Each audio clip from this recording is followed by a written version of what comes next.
माता शबरी की कथा। बात भगवान राम के जन्म से पहले की है, जब भील आदिवासी कबीले के मुखिया के घर बेटी पैदा हुई थी। उसका एक नाम श्रमणा और दूसरा नाम शबरी रखा गया। शबरी की माँ इंदुमती उसे खूब प्यार करती थी।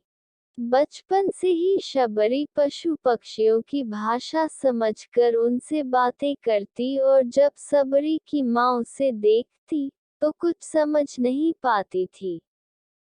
कुछ समय बाद एक पंडित ने शबरी के परिवार को बताया कि वो आगे चलकर सन्यासी बन सकती है।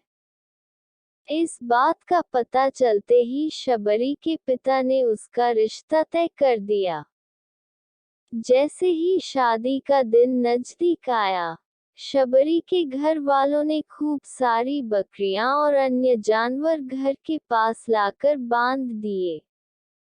एक दिन शबरी का माँ जब उसके बाल बना रही थी, तो उसने माँ से पूछा, इतने सारे जानवर हमारे घर क्यों लाए गए हैं? माँ ने जवाब दिया, बेटी, तुम्हारा विवाह होने वाला है, इसलिए हम लोगों ने इनका इंतजाम बलि के लिए किया है। तुम्हारी शादी के दिन ही बलि प्रथा होगी और फिर इनसे स्वादिष्ट भोजन बनाकर सबको परोसा जाएगा। ये सब सुनकर शबरी दुखी हो गई। काफी देर तक शबरी ने उन जानवरों को आजाद करने के बारे में सोचा।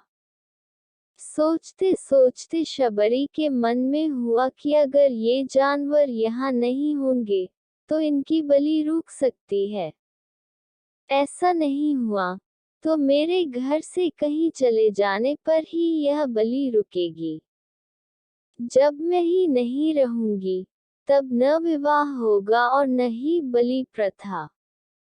इससे मासूम जानवर बच जाएंगे। इसी सोच के साथ जानवरों को रखी गई जगह पर शबरी पहुंची। उसने सोचा कि उन्हें खोल देती हूँ, लेकिन वो ऐसा नहीं कर पाई। उसके बाद शबरी जंगल की तरफ भागने लगी। भागते भागते शबरी ऋषिमुख पर्वत पहुंच गई। वहां करीब 10,000 ऋषि रहा करते थे। शबरी को लगा कि वो भी इसी जंगल में किसी तरह ऋषि मुनियों की सेवा करके अपना जीवन जी लेगी। वो चुपचाप उसी जंगल में एक हिस्से में किसी तरह से रहने लगी। शबरी रोजाना ऋषि मुनियों की झोपड़ी के आगे झाड़ू लगाती और हवन के लिए लकड़ियां भी लाकर रख देती। ऋषि मुनियों को समझ नहीं आ रहा था कि जंगल में उनके काम अपने आप कैसे हो रहे हैं। एक दिन शबरी को किसी ऋषि ने देख लिया। उसे देखते ही उसका परिचय पूछा। जैसे ही शबरी ने बताया कि वो भील आदिवासी परिवार से संबंध रखती है, तो उसे ऋषियों ने खूब डांट लगाई। शबरी को इस बात का बिल्कुल भी पता नहीं था कि उसकी जाति छोटी है और उसे ऋषियों द्वारा जाति की वजह अपमान सहन करना पड़ेगा। इतना सब होने के बाद भी शबरी हर ऋषि मुनि के दरवाजे पहुंचती और उनके आंगन में झाड़ू लगाकर उनसे गुरु दीक्षा देने के लिए कहती। हर कोई शबरी को उसकी जाति की वजह से अपने आश्रम से भगा देता था। ऐसा होते होते काफी समय बीत गया। उसके बाद शबरी मतंग ऋषि की कुटिया में पहुंची। वहां पहुंचकर मतंग ऋषि को शबरी ने बताया कि वो उनसे गुरु दीक्षा लेना चाहती है। उन्होंने खुशी खुशी उसे अपने गुरुकुल में रहने दिया और भगवान से जुड़ा ज्ञान देते रहे। शबरी ने भी अपने गुरु मतंग ऋषि की सेवा करने में कोई कसर नहीं छोड़ी। वो गुरुकुल के भी सारे काम करती थी। शबरी से खुश होकर मतंग ऋषि ने उसे बेटी मान लिया था। समय के साथ मतंग ऋषि का शरीर बूढ़ा हो गया।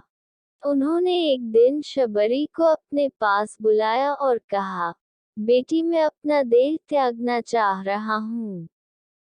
बहुत साल हो गए इस शरीर में रहते रहते।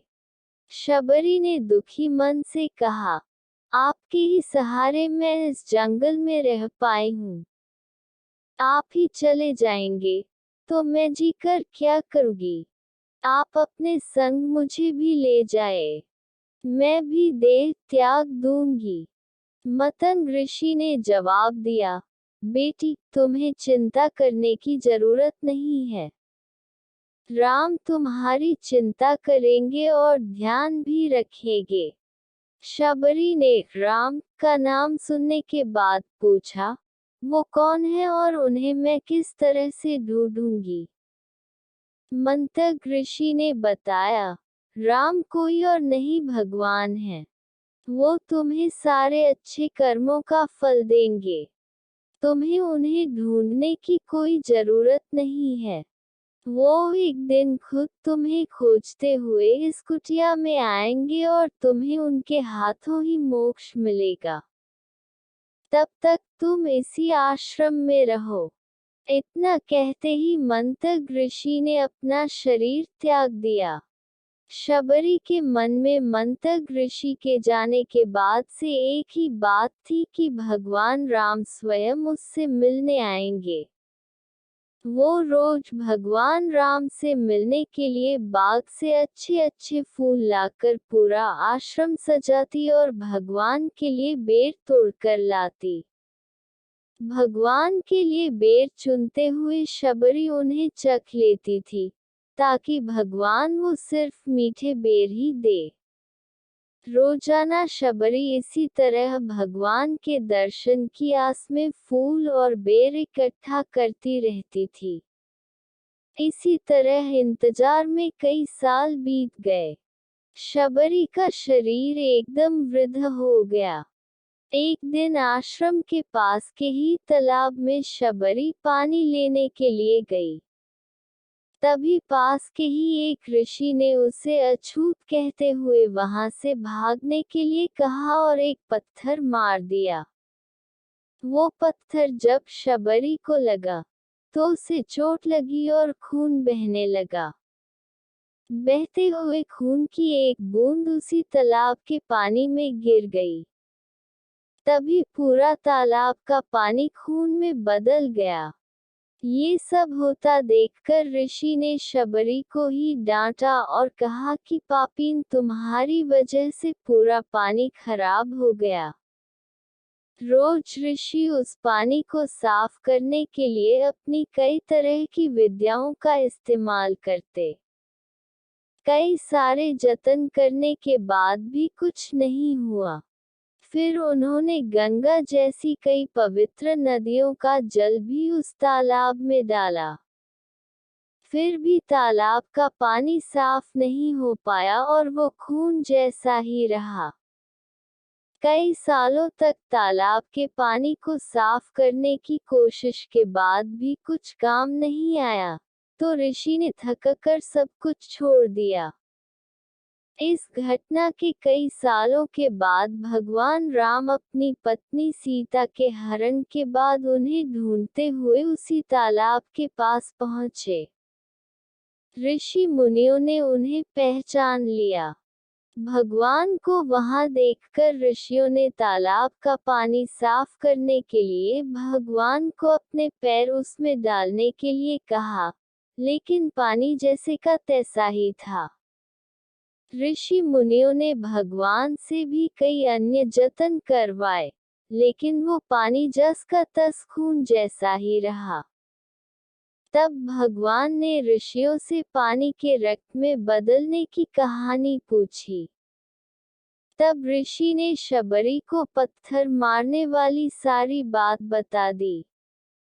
उसके बाद कहा कि वो महिला ही अपवित्र है, छोटी जात की है, इसलिए ये सब हुआ है। उसी वक्त भगवान राम ने कहा, ये सब आप लोगों के खराब वचनों से हुआ है। शबरी को इस तरह के शब्द बोलकर आप लोगों ने उसे नहीं, बल्कि मेरे दिल को घायल किया है। इसी घायल दिल के रक्त का प्रतीक ये तालाब का लाल पानी है। आगे भगवान राम बोले, कहाँ है वो माई, मैं उनसे मिलना चाहता हूँ। तब तक शबरी उसी तालाब के पास पहुँच जाती हैं।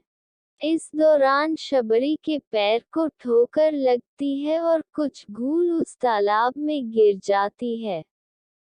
तभी सारा पानी साफ हो जाता है। भगवान सबसे कहते हैं कि देखिए, आप लोगों ने क्या कुछ नहीं किया, लेकिन पानी साफ नहीं हो पाया।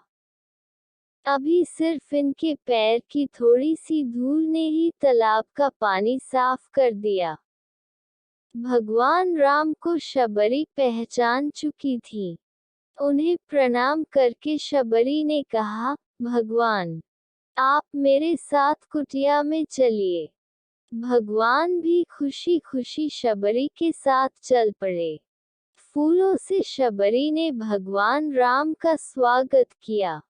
वो सीधे बेर तोड़ने के लिए बाग गई और चक चक कर उनके लिए बेर लेकर आई।